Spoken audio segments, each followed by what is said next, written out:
Welcome back, guys. I trust you've been staying safe. Now, this is another major update to the Mica Miller case and that of her husband, Pastor John Paul Miller or Pastor JP Miller. And it's an extended version of the revelations that are coming out of the alleged divorce affidavit filed by his ex-wife in 2017. And this is after their divorce in 2015. They were married from the year 2000 to the year 2015. And it is being cited in there that JP Miller's first wife, called Allison, actually filed for divorce from JP Miller in 2015 after she discovered that this sanctimonious pastor was having an affair with none other than a woman called Mica Miller, who was at the time 14 years younger than Pastor JP Miller. And guess what? Mica Miller was also the wife of the best friend of Pastor John Paul Miller, and at the same time doubled as the babysitter for the children of Pastor John Paul Miller and his then wife Allison, who is now his ex-wife. So this is serious. I'll break it down further. I think it speaks a lot on the character of the pastor if this is true, because you've been married to your wife since the year 2000. You founded this church with her and you have kids with her.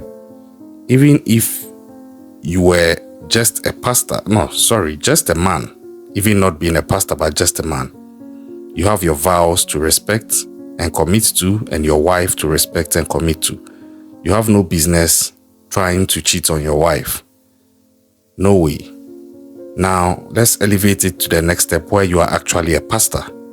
You are now in a position of high moral and authority where people are looking up to you even in their pursuit of a relationship with God, because you are perceived to be the man of God. You are perceived to be the leader in terms of finding Christ on this earth. So you should exude exemplary behavior. So you shouldn't be the one going to cheat on your wife. Now, he cheated despite or in addition to other vices that allegedly he had. But the other question is who he cheated with. He cheated with Mica, who now has unalived herself, but at the time was a babysitter to Pastor JP Miller and his then wife Allison, who is now his ex-wife. But Mica Miller was not just a babysitter to them. She was also the wife of Pastor JP Miller's best friend by name Jeremy Diaz. Now, this, I think, is where the character of the pastor comes into play. Personally, I have a problem with men who are married and still try to find pleasure in other women outside of their marriage. I don't subscribe to that. I think that it's a very cowardly thing to do.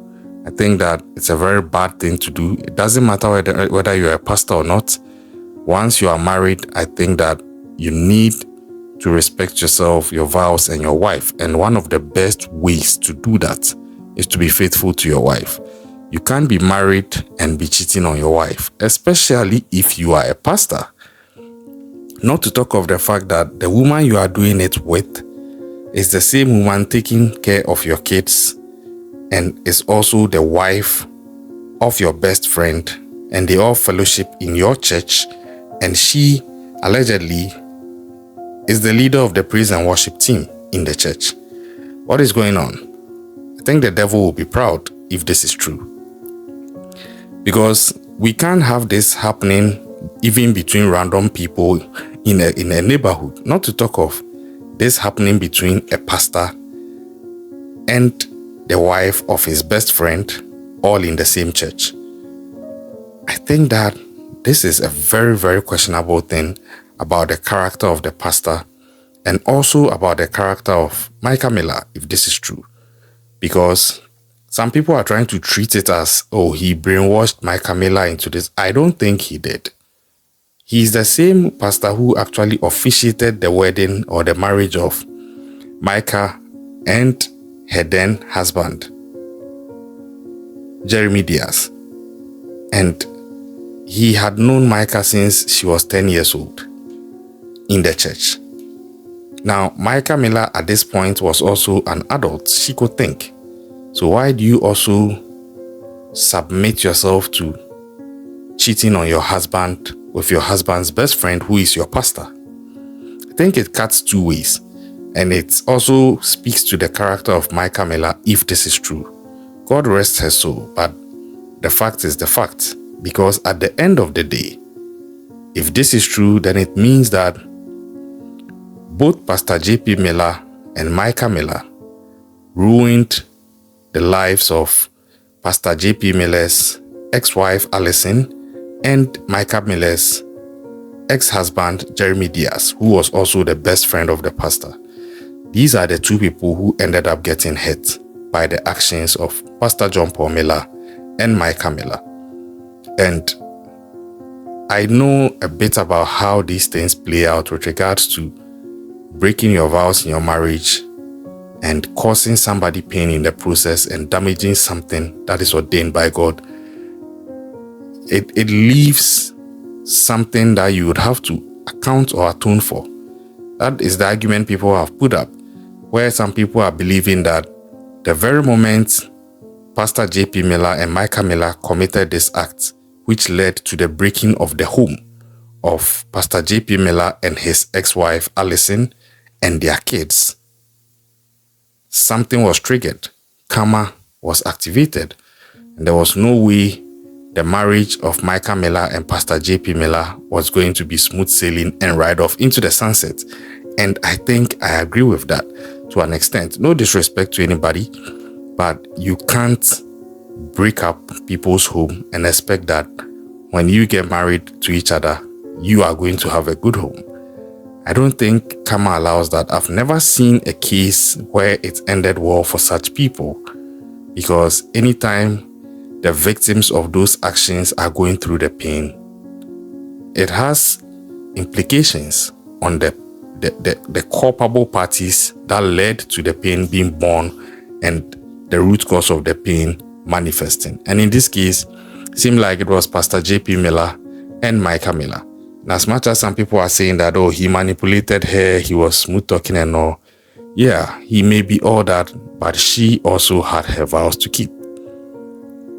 I don't think that she should be absolved of any responsibility as far as allegedly breaking up the marriage of Pastor J.P. Miller was concerned. Then again, there is the other bit of she looking up to him probably as an older man who is also her pastor and thinking that, oh yeah, he knows best, But I still don't absolve her of that responsibility, because you are old enough to realize that, yeah, you may look up to somebody, but the moment the person tries something stupid and nasty around you, you should put the person in check, because at that point in time, your responsibility to your marital vows are triggered. You need to defend your marriage. You need to have defended your husband, Jeremy Diaz. And as it stands now, the ex-wife of Pastor J.P. Miller is not commenting. She said she doesn't want to drag her kids into this, and I respect that. Neither is the ex-husband of Mica Miller also commenting, and I also respect that. I think that what we have seen with regards to the self-induced action Mica Miller did to herself could possibly be as a result of several things I've discussed in my earlier videos, but also some are saying that it could also be karma catching up with them, or the chickens coming home to roost, because it seems that when they got married in 2017, Mica Miller and Pastor J.P. Miller didn't really get to have a smooth sailing marriage up until she filed for divorce in 2023, and the rest is history. Now, my advice to anybody watching this, whether you are a lady or a guy, stay away from people's marriages. Believe that marriages are a spiritual pact, a spiritual covenant between two people, who have made vows with spiritual implications. And the moment you become a third party in whichever capacity, trying to find any form of affection or relationship with any of the spouses that is destructive to the marriage as an institution, you are setting yourself up for some very serious things. Things you may not be able to escape for the rest of your life. Things that can affect you to your core. That is personally what I believe. If you doubt me, go back to my playlist. Check on a story I did about a pastor who is also from the United States of America, Pastor Lucas Richards. He is a missionary. He went to Liberia, a married missionary, dare I add, and he went to Liberia and then had an extramarital affair with a Liberian lady and married her there when she said she was pregnant, or when she got pregnant, only to allegedly try to unalive her. And you see the chaos that was unleashed on this pastor, the shame, the international shame. And I think all these things come about when a spouse, be it a man or woman, a wife or husband, tries to get sneaky to break her marital or his marital vows. Don't do that, and don't also be the third person trying to come between a marriage. It will never end well for you. That is what I have seen, especially from the spiritual perspective. I know quite a number of people, I know quite a number of cases also that have culminated to this in the end, and the root cause was traced to the fact that they tried to come between a marriage, and well, the rest is history. It's rather unfortunate, but again, I'm asking myself, what is going on? Why are all this information coming out now? What is the end game of it? What do you think about this? Let's have a conversation in the comment section. You think that Pastor J.P. Miller is a home wrecker who wrecked the home of his best friend, Jeremy Diaz, and his wife, Mica Miller? And do you also think Mica Miller herself is also a home wrecker who wrecked the home of Pastor J.P. Miller and his wife at the time, Allison? Or you just think that these two guys, they just did this to themselves selfishly without factoring in the fact that there are other people involved, there are vows involved, and they shouldn't toy with the lives of people like this? Let's have a conversation. Subscribe if you are yet to do so. Watch our other videos. Leave your comments in the comment section. I'll catch you on the next one. Stay safe out there.